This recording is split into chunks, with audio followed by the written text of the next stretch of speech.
اعوذ باللہ من الشیطان الرجیم بسم اللہ الرحمن الرحیم وَيَقُولُ الْإِنسَانُ أَإِذَا مَا مِتُّ لَسَوْفَ أُخْرَجُ حَيًّا أَوَلَا يَذْكُرُ الْإِنسَانُ أَنَّا خَلَقْنَاهُ مِنْ قَبْلُ وَلَمْ يَكُ شَيْئًا۔ سورہ مریم کا 5واں رکوع ہے۔ اللہ تبارک و تعالی کا ارشاد مبارک ہے، اور کافر انسان یہ کہتا ہے کہ جب میں مر چکا ہوں گا تو کیا واقعی اس وقت مجھے زندہ کر کے نکالا جائے گا؟ کافروں کا یہ کہنا بطور تعجب اور انکار کے ہے، کیونکہ وہ قیامت کو نہیں مانتے، تو کہتے ہیں کہ جب ہم مر جائیں گے، کھب جائیں گے، ہڈیاں ہڈیاں ریزہ ریزہ ہوں گے تو ہم دوبارہ زندہ ہوں گے۔ تو اللہ تبارک و تعالی نے اس کے جواب میں فرمایا اولا یذکر الانسان انا خلقناہ من قبل ولم یک شیئا، کہ انسان کو یہ سوچنا چاہیے کہ میں پہلی بار وجود میں کیسے آیا، جبکہ انسان نہ موجود تھا نہ اس کا ذکر تھا۔ جس ذات نے اسے پہلی بار پیدا کیا اسے یہ قدرت ہے کہ پھر دوبارہ اسے زندہ کرے۔ اللہ کے لیے ان کا دوبارہ زندہ کرنا کیا مشکل ہے؟ جو ذات بالکل عدم سے انسان کو پیدا کر چکا ہے تو دوبارہ انسان کا پیدا کرنا اس رب ذوالجلال کے لیے کیا مشکل ہے؟ فَوَرَبِّكَ لَنَحْشُرَنَّهُمْ وَالشَّيَاطِينَ ثُمَّ لَنُحْضِرَنَّهُمْ حَوْلَ جَهَنَّمَ جِثِيًّا۔ تو قسم ہے تمہارے رب کی کہ ہم ان کو اور ان کے ساتھ سارے شیطانوں کو ضرور اکٹھا کریں گے، یعنی ان شیاطین کو جو انہیں گمراہ کرتے رہے ہیں۔ چنانچہ ہر انسان کے ساتھ وہ شیطان بھی لایا جائے گا جس نے انسان کو گمراہ کیا تھا، اور قیامت کے دن سب لوگوں کو جمع کیا جائے گا۔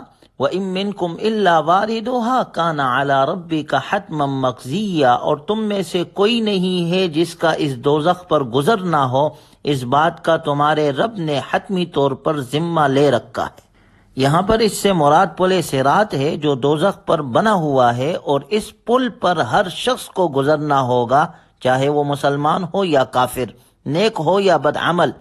ثم ننجی الذین اتقوا ونذر الظالمین فیہا جثیا، اللہ کا ارشاد ہے پھر جن لوگوں نے تقوی اختیار کیا ہے انہیں تو ہم نجات دے دیں گے، اور جو ظالم ہے انہیں اس حالت میں چھوڑ دیں گے کہ وہ اس دوزخ میں گھٹنوں کے بل پڑے ہوں گے۔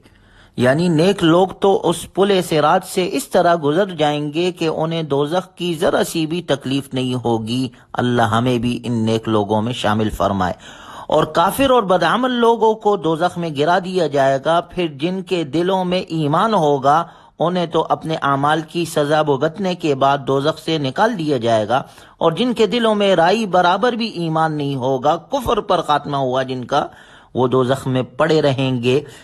اور یہاں پر علماء نے یہ بات بھی ذکر کی ہے کہ نیک لوگوں کو دوزخ سے گزارنے کی حکمت، یعنی اس پل صراط پر گزارنے کی حکمت یہ ہے کہ جہنم کا ہولناک نظارہ دیکھنے کے بعد جنت کی قدر و قیمت یقیناً زیادہ ہوگی۔ یعنی جب وہ عذاب کا مشاہدہ کریں گے، اس پر سے گزریں گے، اور پھر اللہ انہیں جنت عطا کرے گا اور نعمتوں میں جائیں گے تو وہ یقیناً اور زیادہ خوش ہوں گے۔ اللہ ہمیں عذاب سے محفوظ فرمائے، جنت الفردوس اللہ ہمیں بھی عطا فرمائے۔ افرأیت الذی کفر بآیاتنا وقال لأوتین مالا وولدا، بھلا تم نے اس شخص کو بھی دیکھا جس نے ہماری آیتوں کو ماننے سے انکار کیا اور یہ کہا کہ مجھے مال اور اولاد آخرت میں بھی ضرور ملیں گے۔ اطلع الغیب ام اتخذ عند الرحمن عہدا، کیا اس نے علم غیب میں جھانک کر دیکھ لیا ہے یا اس نے رحمان سے کوئی عہد لے رکھا ہے؟ ان آیات مبارکہ کے شان نزول کے بارے میں آتا ہے، صحیح بخاری شریف میں ہے، حضرت خباب رضی اللہ تعالیٰ عنہ فرماتے ہیں کہ میں نے مکۃ المکرمہ میں لوہار کا پیشہ اختیار کر رکھا تھا، اور اسی سلسلے میں میرے کچھ پیسے مکہ مکرمہ کے ایک کافر سردار عاص بن وائل کے ذمے واجب ہو گئے تھے۔ میں اس سے اپنا حق مانگنے کے لیے گیا تو اس نے قسم کھا کر کہا میں تمہارے پیسے اس وقت تک نہیں دوں گا جب تک تم محمد صلی اللہ علیہ وسلم کو نہ جھٹلاؤ۔ میں نے کہا کہ تم مر کر دوبارہ زندہ ہو جاؤ تب بھی میں محمد صلی اللہ علیہ وسلم کو جھٹلا نہیں سکتا۔ اس پر عاص بن وائل نے کہا اچھا، جب میں مر کر دوبارہ زندہ ہوؤں گا تو وہاں میرے پاس مال و دولت بہت ہوگی، اس وقت میں تمہارے پیسے ادا کر دوں گا۔ اللہ تبارک و تعالی نے یہ آیت مبارکہ اتاری کہ جو یہ کہتا ہے کہ میرے پاس آخرت میں بھی مال و دولت ہوگی، کیا اس کے پاس غیب کا علم ہے یا اللہ سے کوئی عہد اس نے لے رکھا ہے؟ یہ جھوٹ بولتا ہے، اللہ کی آیتوں کا انکار کرتا ہے، کلا ہرگز ایسا کچھ بھی نہیں ہے جو یہ کہہ رہا ہے، سنکتب ما یقول ونمد له من العذاب مدا، جو کچھ یہ کہہ رہا ہے ہم اسے بھی لکھ رکھیں گے اور اس کے عذاب میں اور اضافہ کر دیں گے۔ وَنَرِثُهُ مَا يَقُولُ وَيَأْتِينَا فَرْدًا، اور جس مال اور اولاد کا یہ حوالہ دے رہا ہے، رب ذوالجلال کا ارشاد ہے اس کے وارث ہم ہوں گے اور یہ ہمارے پاس تنہا آئے گا۔ اگلی آیات میں مشرکین مکہ کے ایک عقیدے کا ذکر ہے جو یہ کہتے تھے وَاتَّخَذُوا مِن دُونِ اللَّهِ آلِهَةً لِيَكُونُوا لَهُمْ عِزًّا، اور ان لوگوں نے اللہ کے سوا دوسرے معبود اس لیے بنا رکھے ہیں تاکہ وہ ان کی پشت پناہی کر لے۔ بعض مشرکین یہ کہا کرتے تھے کہ ہم لات اور عزا جیسے بت یا دوسرے معبودوں کی عبادت اس لیے کرتے ہیں کہ وہ اللہ کے پاس ہماری سفارش کرے۔ اس کا جواب اللہ تبارک و تعالی نے ذکر فرمایا کلا سیکفرون بعبادتہم ویکونون علیہم ضدا، یہ سب غلط بات ہے، وہ تو ان کی عبادت ہی کا انکار کر دیں گے اور الٹے ان کے مخالف ہو جائیں گے۔ أَلَمْ تَرَ أَنَّا أَرْسَلْنَا الشَّيَاطِينَ عَلَى الْكَافِرِينَ تَؤُزُّهُمْ أَزًّا فَلَا تَعْجَلْ عَلَيْهِمْ إِنَّمَا نَعُدُّ لَهُمْ عَدًّا، اے پیغمبر کیا تمہیں یہ معلوم نہیں کہ ہم نے کافروں پر شیاطین چھوڑ رکھے ہیں جو انہیں برابر اکساتے رہتے ہیں، لہٰذا تم ان کے معاملے میں جلدی نہ کرو، ہم تو ان کے لیے گنتی گن رہے ہیں۔ یوم نحشر المتقین الی الرحمن وفدا، اس دن کو نہ بھولو جس دن ہم سارے متقی لوگوں کو مہمان بنا کر رحمان کے پاس جمع کریں گے۔ وَنَسُوقُ الْمُجْرِمِينَ إِلَى جَهَنَّمَ وِرْدًا، اور مجرموں کو پیاسے جانوروں کی طرح ہنکا کر دوزخ کی طرف لے جائیں گے۔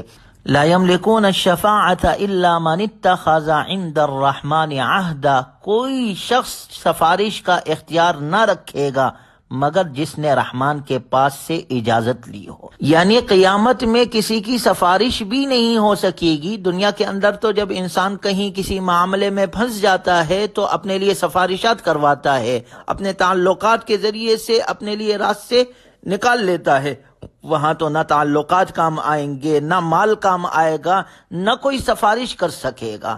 وہاں تو والباقیات الصالحات خیر عند ربک ثوابا وخیر مردا، اللہ نے فرمایا باقی رہنے والے نیک اعمال ہے جو رب ذوالجلال کے پاس ثواب کے اعتبار سے بھی بہتر ہے اور انجام کے اعتبار سے بھی بہتر ہے، یعنی وہاں کامیابی اعمال پر ہوگی، جن کا عمل اچھا ہوگا اللہ اس کو بہترین جزا دیں گے۔ اللہ ہمیں بھی کامیابی نصیب فرم۔ ان الذين آمنوا وعملوا الصالحات سيجعل لهم الرحمن ودا، بے شک جو لوگ ایمان لے آئے اور انہوں نے نیک عمل کیے، رحمان ان کے لیے دلوں میں محبت پیدا کرے گا، یعنی جہاں نیک عمل کا بدلہ آخرت میں ملے گا وہاں نیک عمل کے اثرات دنیا میں بھی ظاہر ہوتے ہیں، اور ان نیک عمل کا فائدہ یہ ہوتا ہے کہ ایسے نیک لوگوں کے دلوں میں اللہ محبت ڈال دیتے ہیں۔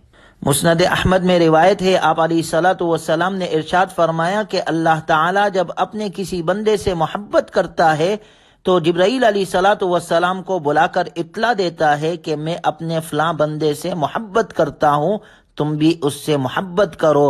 حضرت جبرائیل علیہ الصلوۃ والسلام اس سے محبت کرنے لگتے ہیں، پھر آسمانوں میں اعلان کیا جاتا ہے کہ اللہ فلاں بندے سے محبت کرتا ہے، تم بھی اس سے محبت کرو، چنانچہ آسمان والے اس سے محبت کرنے لگتے ہیں، پھر زمین والوں کے دلوں میں بھی اس کی قبولیت اور محبت رکھ دی جاتی ہے۔ گویا یہ اللہ کی طرف سے نیک عمل کرنے والوں کو، ایمان والوں کو کتنی بڑی نعمت ہے کہ اللہ ان کے دلوں میں آپس میں محبت ڈال دیتا ہے، اور اللہ تعالیٰ آسمان والوں اور زمین والوں کے دلوں میں اس کی قبولیت اور محبت رکھ دیتے ہیں۔ یہ نیک عمل کا ثمرہ ہے۔ اللہ تعالیٰ ہمیں نیک عمل کی توفیق عطا فرمائے۔ الحمدللہ آج ہماری سورہ مریم مکمل ہو گئی۔ اللہ تبارک و تعالیٰ خیر کے ساتھ پورا قرآن کریم مکمل فرمائے اور ہمیں قرآنی تعلیمات پر عمل کی توفیق نصیب فرمائے۔ وآخر دعوانا ان الحمدللہ رب العالمین۔